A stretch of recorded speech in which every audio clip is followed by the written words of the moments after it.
비교해야만 알 수 있다라는 제목으로 말씀을 대안하겠습니다. 날씨가 참 많이 갑자기 추워졌습니다. 보일러를 좀 떼야 되고 따뜻한 차가 시원한 음료보다 더 몸에 좋은 것 같아요. 날이 추워지면 감기 조심해야 되겠고, 특히 어르신들은 독감 백신을 또 맞으셔야 됩니다. 우리 어르신들 독감 백신 다 맞으셨나요? 네. 그런데 독감 백신은 오전에 맞는 게 좋을까요? 오후에 맞는 게 좋을까요? 오전에 맞는 게 좋겠다. 오후에 맞는 게 더 좋을 것 같다. 네. 연로하신 분은 오전에 맞는 게 훨씬 좋다고 합니다. 이것을 어떻게 알게 되었을까요? 오전에 접종한 분들과 오후에 접종한 분들을 비교해 보니까 오전에 백신을 맞으신 분들이 훨씬 효과가 좋았다는 것입니다. 물론 젊은 사람은 오전이나 오후나 관계 없습니다.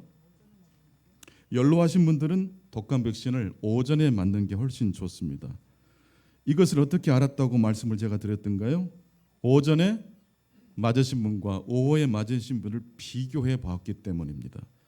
무슨 말씀입니까? 비교를 통해서 진리를 발견할 수 있다는 이야기입니다. 그래서 오늘 설교 제목이 비교해야 알 수 있답니다. 같이 한번 해보실까요? 비교해야 알 수 있다. 비교할 때 보물이 보인다. 네. 그런데 보통 우리는 비교하는 것을 그렇게 썩 좋아하지 않습니다. 왜 엄마는 자꾸 옆집 개똥이랑 나를 비교하세요? 비교하지 마세요. 비교한다는 것을 좀 부정적으로 생각합니다. 그런데 성경은 어떤 책일까요? 비교를 통해서 진리를 우리에게 운반해 주시는 책일까요? 진리만 우리에게 배달해 주는, 전달해 주는 책일까요? 예를 들어서 아담과 하와가 하나님의 형상대로 창조되었다는 말씀이 창세기 1장 27절에 있어요. 하나님의 형상으로 사람을 창조하시되 남자와 여자를 창조하셨다 그랬어요. 여러분, 제가 사람입니까? 남자입니까? 성서적으로 말하면 저는 남자예요. 사람이 되려면 남자와 여자가 있어야 돼요. 내가 내 자신을 알려면 내 자신의 노력만으로는 불가능해요. 다른 사람과 나를 비교해 봐야 돼요. 특히 내가 나 다음을 다시 한번 회복하려면 내 곁에서 나에게 이야기를 주고받는 사람과의 대화가 매우 중요해요. 남자는 여자와 자신을 비교해서 자신을 알게 됩니다. 여자 역시 남자를 통해서 자기 자신이 독특한 존재인지를 알 수 있어요. 그런데 그렇다고 해서 우리들이 비교를 무턱대고 준비 없이 해도 된다는 말은 아니에요. 비교를 하되 굉장히 잘해야 돼요. 잘못 자칫 비교했다가 가인과 아벨 이야기 아시죠? 가인이 아벨과 자신을 비교했어요. 비교하는 건 잘못된 거 아니에요. 너는 농사 지은 걸로 하나님께 예배드리고 나는 양을 잡아서, 자, 이렇게 서로 자신의 은사와 장점을 가지고 하나님께 예배드린 거예요. 그런데 하나님께서 아벨의 예배를 받으셨다는 것 때문에 가인이 그만 동생을 시기 질투하게 되고 심지어 그 동생을 돌로 쳐서 죽게 했단 말이죠.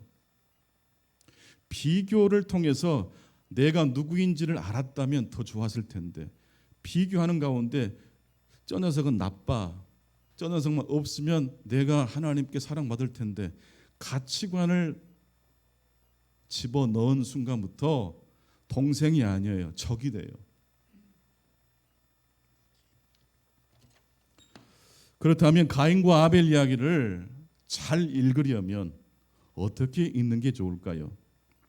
최근에 제가 어떤 분이 글을 읽다가 이런 문장을 만났어요. 성인에게는 과거가 있고 죄인에게는 미래가 있다. 같이 한번 읽어보실까요? 성인에게는 과거가 있고 죄인에게는 미래가 있다. 아벨은 성인이죠. 정말 하나님의 마음에 합한 삶을 살았던 성인이에요. 그래서 아벨에 대한 이야기를 우리들이 기억하잖아요. 아벨에 대한 이야기는 보석처럼 우리에게 선물로 다가와요. 아벨에게는 그래서 무엇이 있어요? 소중한 과거가 있어요. 그러면 아벨을, 동생 아벨을 질투해서 죽여버린 가인에게는 무엇이 있어요? 미래가 있단 말이에요.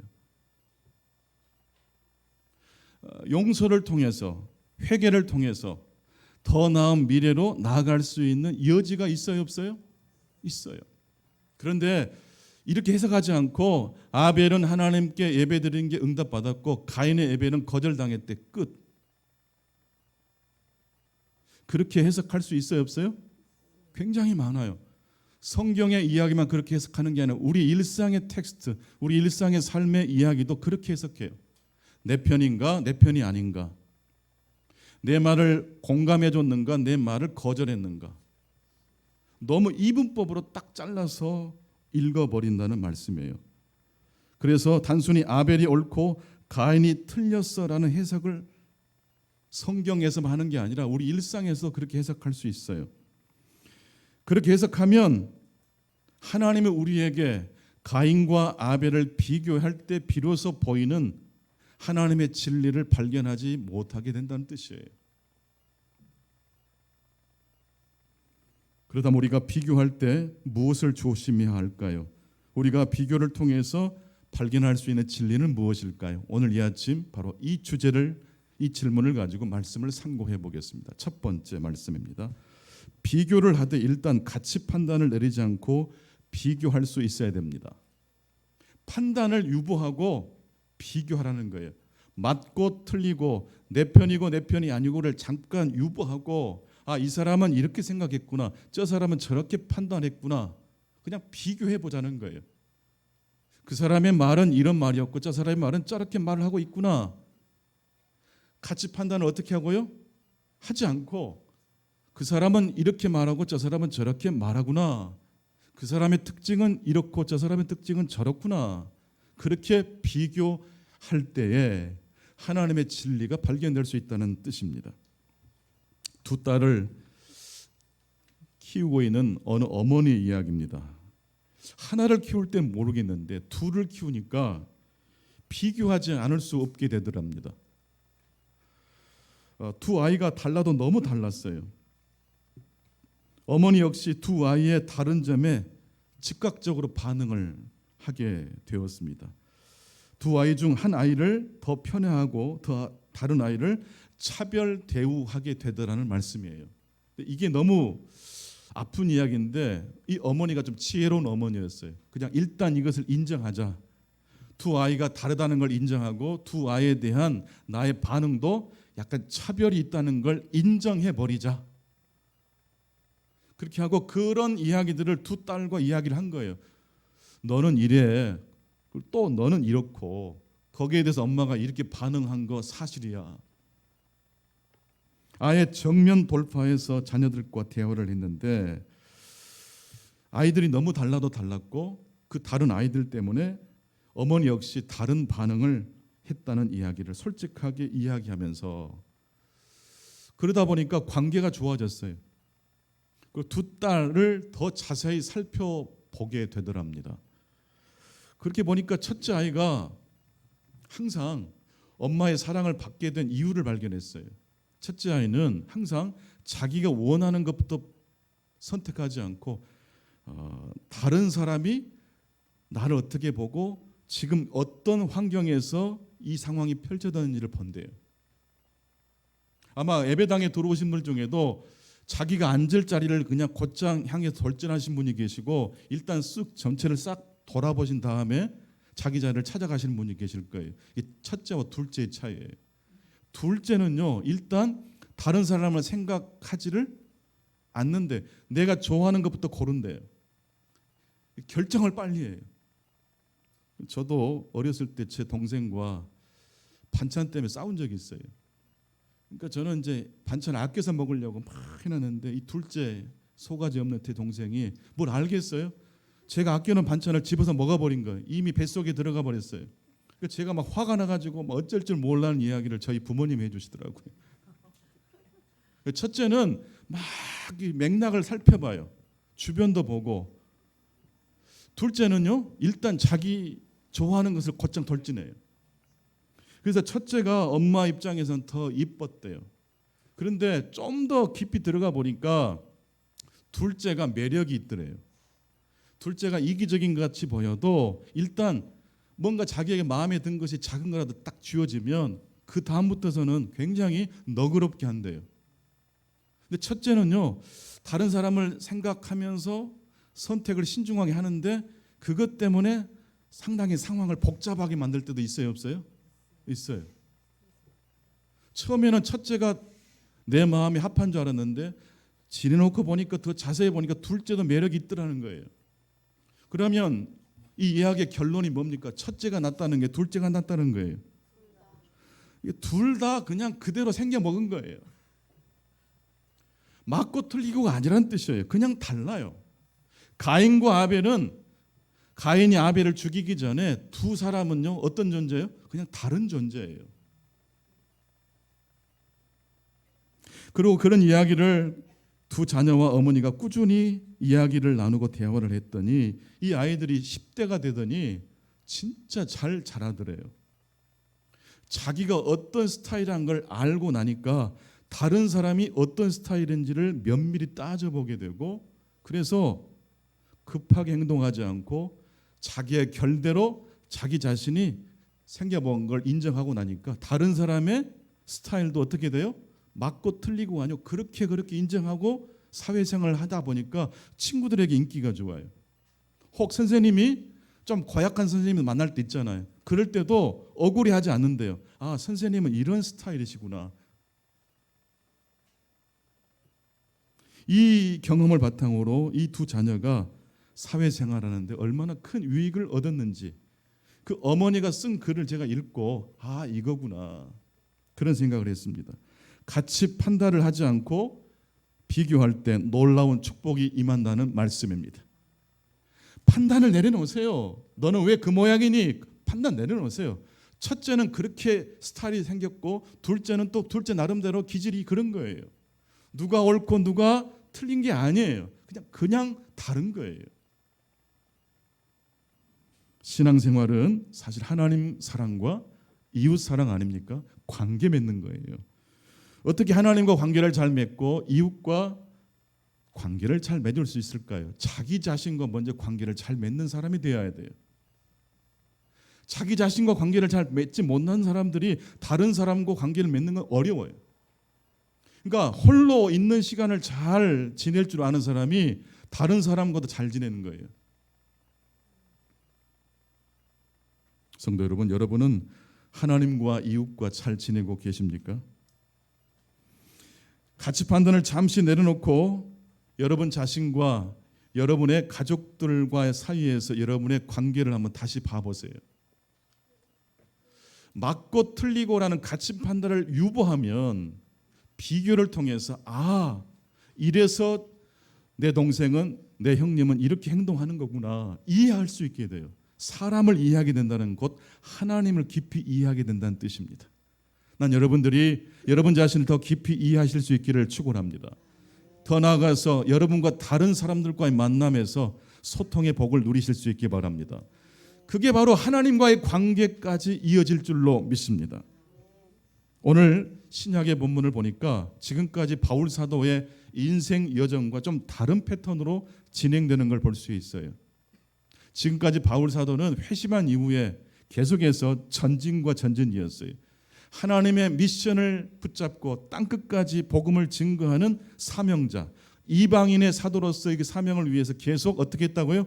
앞으로 전진이었어요. 근데 오늘 본문은 예루살렘으로 바울 사도가 이제 목적지를 바꿔서 이동하려고 하는 이야기가 오늘 본문의 이야기입니다. 너희가 성령을 받으면 예루살렘과 온 유대와 사마리아와 어디까지? 땅끝까지 이르러 내 증인이 될 것이다. 예루살렘에서 출발해서 땅끝으로 가야 돼요. 지금까지 바울은 그런 컨셉으로 사역했어요. 그런데 지금 바울은 어디를 향해 가려고 목적지를 변경했습니까? 예루살렘입니다.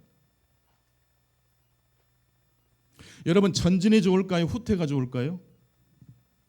가치 판단을 내려놓으면 전진도 후퇴도 다 나름대로 일리가 있습니까? 없습니까? 있어요.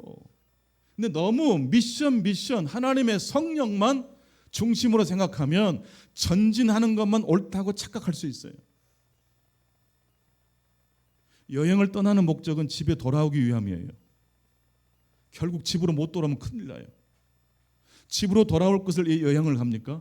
집을 나갔다가 돌아오면 집이 소중하게 보여요.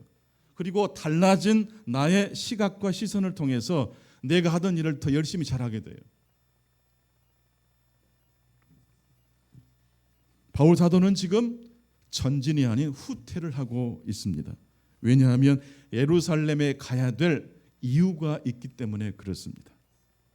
그런데 바울을 아끼는 사람들은 한결같이 예루살렘에 가면 결박당할 것이다, 고초를 당하게 될 것이라고 바울을 만류했어요. 사도행전 2장 21장 4절 말씀을 같이 한번 읽겠습니다. 사도행전 21장 4절입니다. 시작.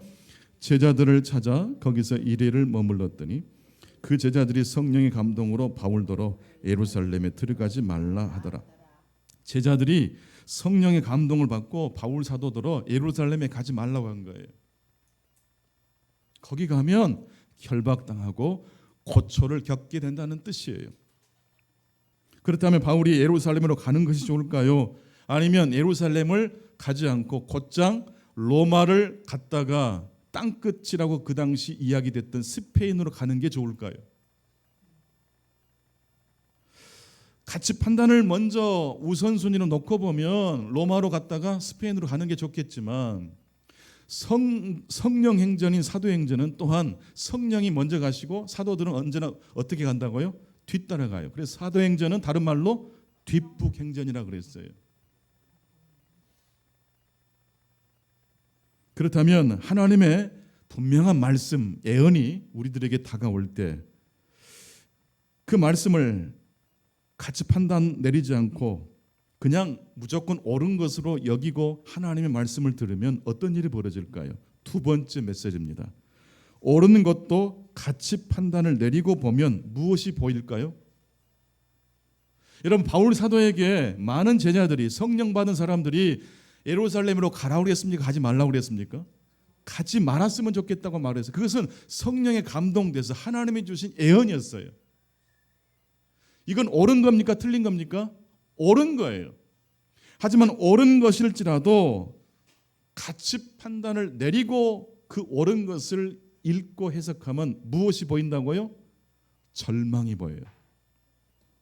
비록 하나님의 말씀으로 예언을 받은 사람들이 바울에게 하나님께 받은 말씀을 전해줬지만 일단 하나님의 예언을 이야기하되 바울 사도 다치면 안 되는데, 잡히면 안 되는데, 고난당하면 안 되는데, 이 가치 판단을 내린 다음에 하나님의 예언을 들으면 하나님의 예언을 통해서 무엇을 보게 돼요? 절망을 경험하게 돼요. 낙심을 경험하게 돼요. 왜? 안 잡히는 게 좋은 거니까. 왜? 고난은 안 좋은 거니까.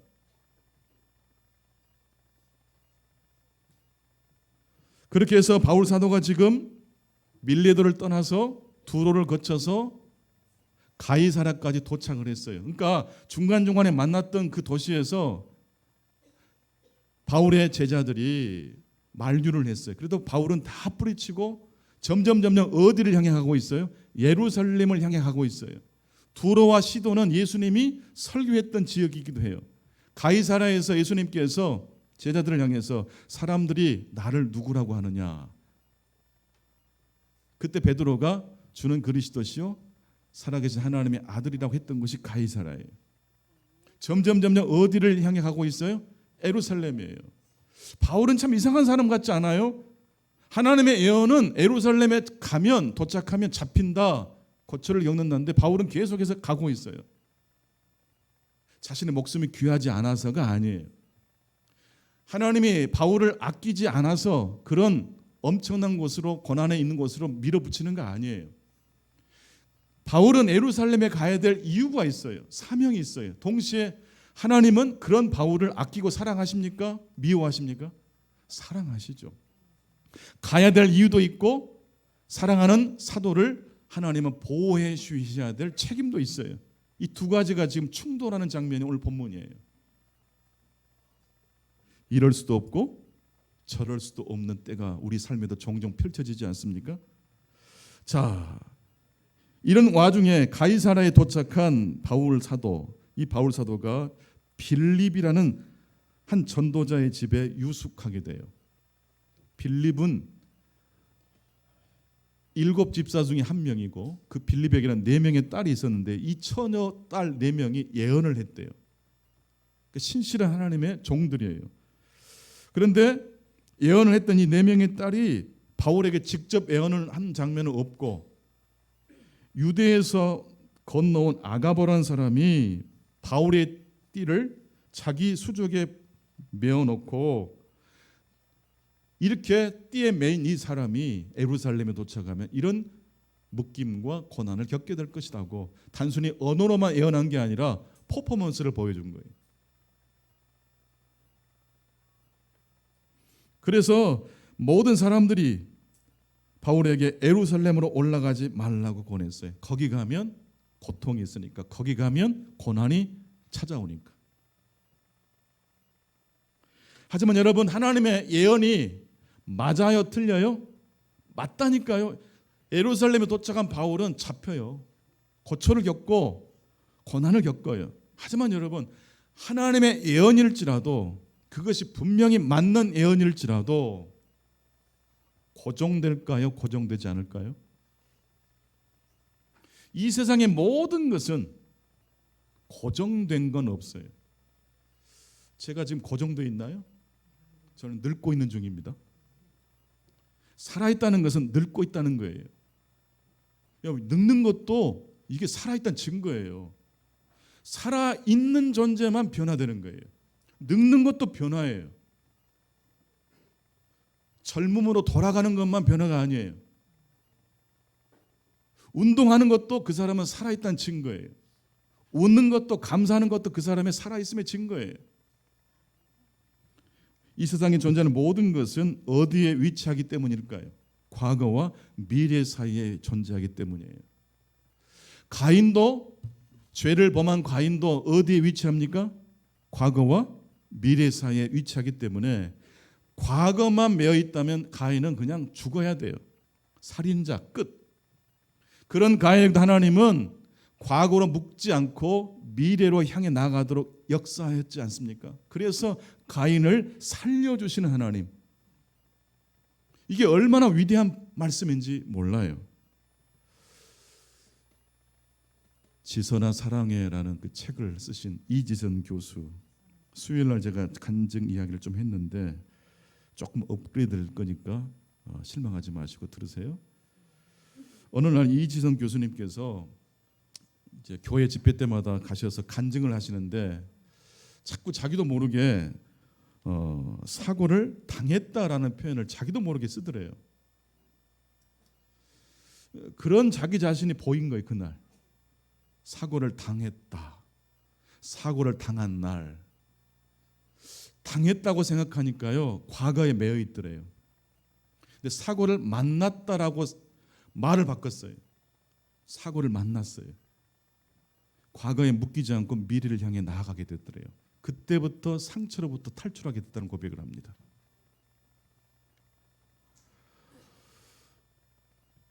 한세대학교의 차준희 교수님 이야기를 또 이어서 좀 나누겠는데요. 구약학 교수님이세요.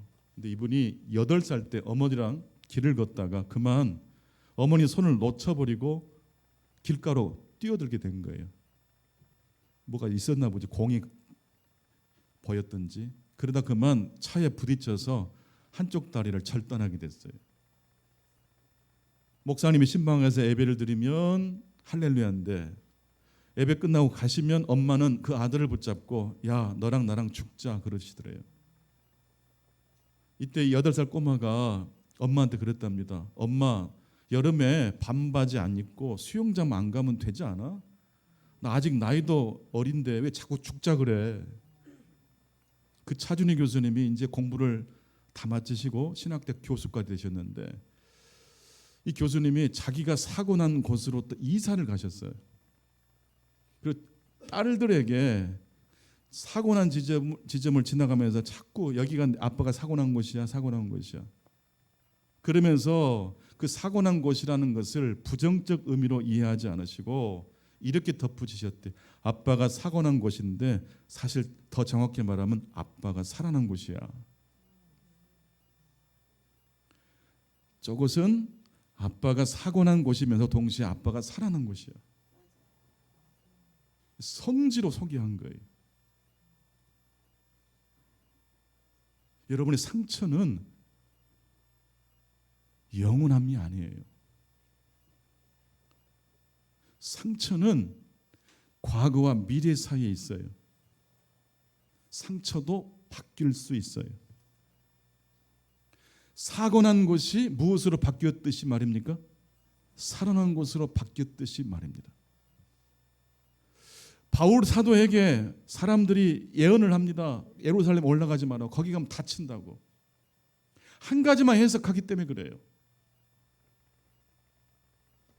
세 번째로, 그렇다면 우리들이 비교하는 이유, 그 비교의 목적지는 무엇입니까? 그것은 분리가 아닌 통합입니다.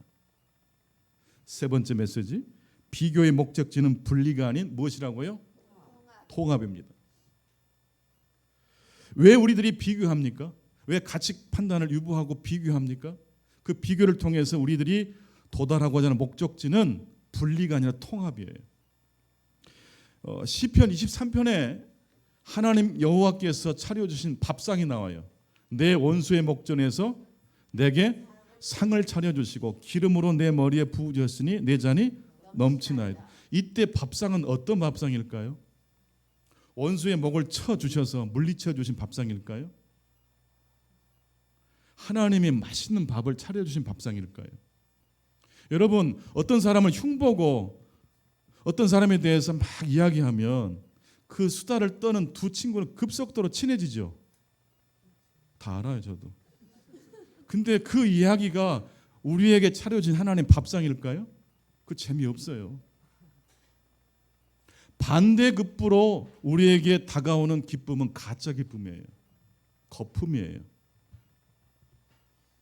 사망의 음침한 골짜기로 다닐지라도 해를 두려워하지 않을 것은 주께서 나와 함께 하시기 때문이에요. 원수가 사라져서 기쁜 게 아니에요. 여호와 하나님 나의 목자가 되시기 때문에 행복한 거예요. 여호와 하나님께서 내게 밥상을 차려주셨기 때문에 행복한 거예요. 난 여러분들이 원수를 물리친 것을 기뻐하는 게 아니라 여호와 하나님께서 인도해 주신 푸른 풀밭과 쉴 만한 물가 때문에 기뻐하실 수 있기를 바랍니다. 지금 이 정부가 여기에 지금 꼬였어요. 상대방을 이기면 승리하는 걸 착각해요. 반대급부는요, 잠깐의 일시적 기쁨만 되지 않아요. 비전이 있어야 돼요. 꿈이 있어야 돼요. 하나님이 이끄시는 대로 순종하고 나아가실 수 있기를 축원합니다. 주일은 무엇됨으로부터 해방돼서 그냥 있는 그 자체로 환대받는 날이라고 있는데 어른들은 이걸 잘 못합니다. 근데 이것을 잘 지키는, 안식일을 제대로 지키는 존재가 있어요. 누구죠? 어린아이들. 말도 잘 못하는 어린아이가 더 좋아요. 2살 내지 3살. 이 아이들은요, 엄마가 사라지면 그때부터 뭐 하죠? 자지러져요. 막 비명을 질러. 엄마 화장실 갔다 올 거야. 할머니가 봐줘도 소용이 있어요, 없어요? 근데 이게 왜 그런지 아십니까? 엄마의 있음이 사라지니까 두려워서 그래요. 엄마가 자기한테 우유를 먹여주고 엄마가 자기에게 옷을 입혀주고 빨래해주고 뭘 해주기 때문에 기뻐하는 게 엄마의 있음이 소중해요.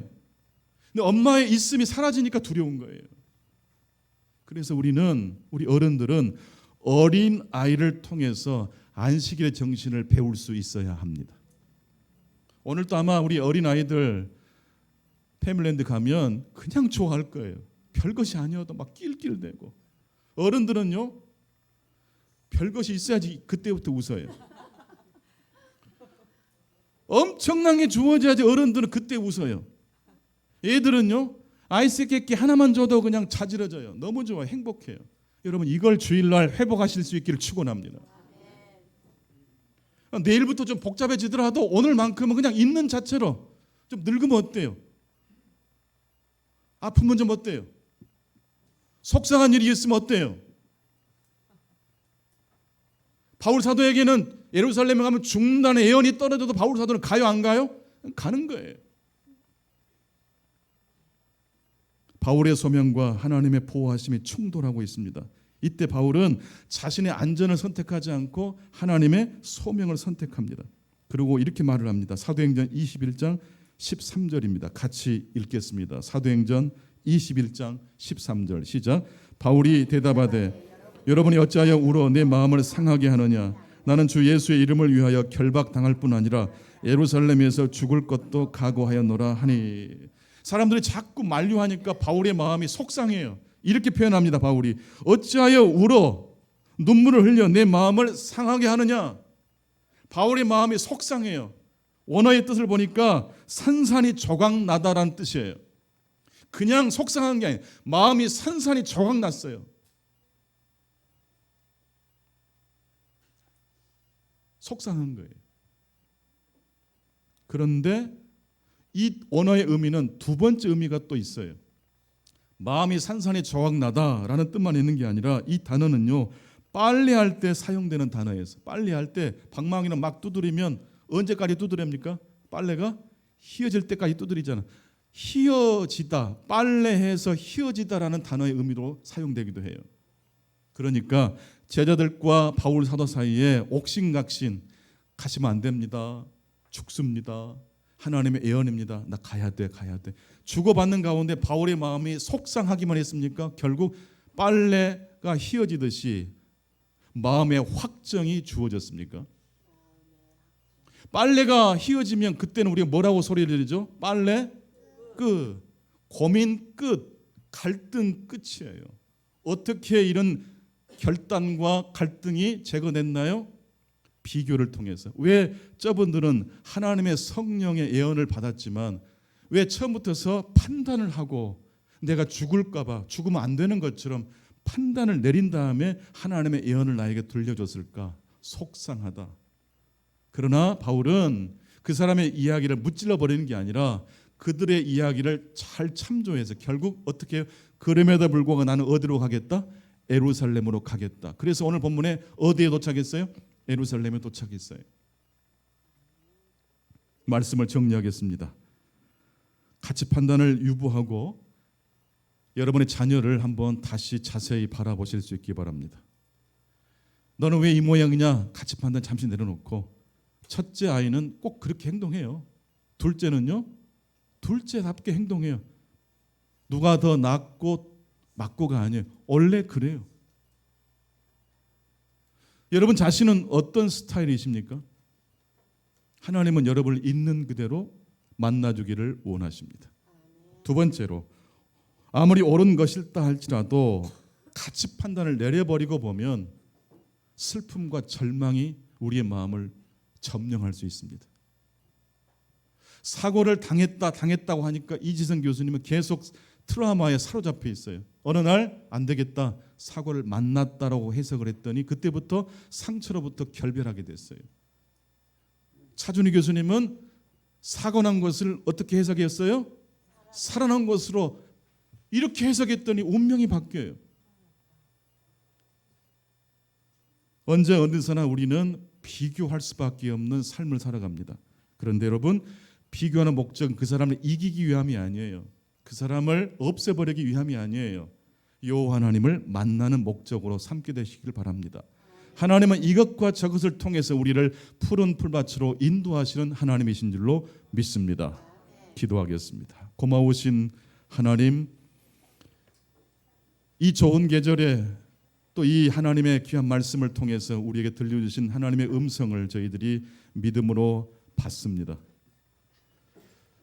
비교를 통해서만 발견할 수 있는 진리가 있다고 말씀하셨는데 선입견을 내려놓고 판단을 유보하고 있는 그대로 서로를 바라보게 하시고 왜 나는 이런 스타일이고 왜 저 사람은 저런 스타일인지 하나님께서 만드신 창조의 섭리로 우리가 서로를 바라보게 하시고 그래서 서로를 통해서 하나님이 역사하시는 모습을 발견할 수 있도록 도와주옵소서.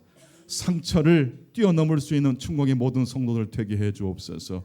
예수 그리스도 이름으로 기도하옵나이다. 아멘. 다 같이 일어나셔서 봉헌 찬송하시겠습니다.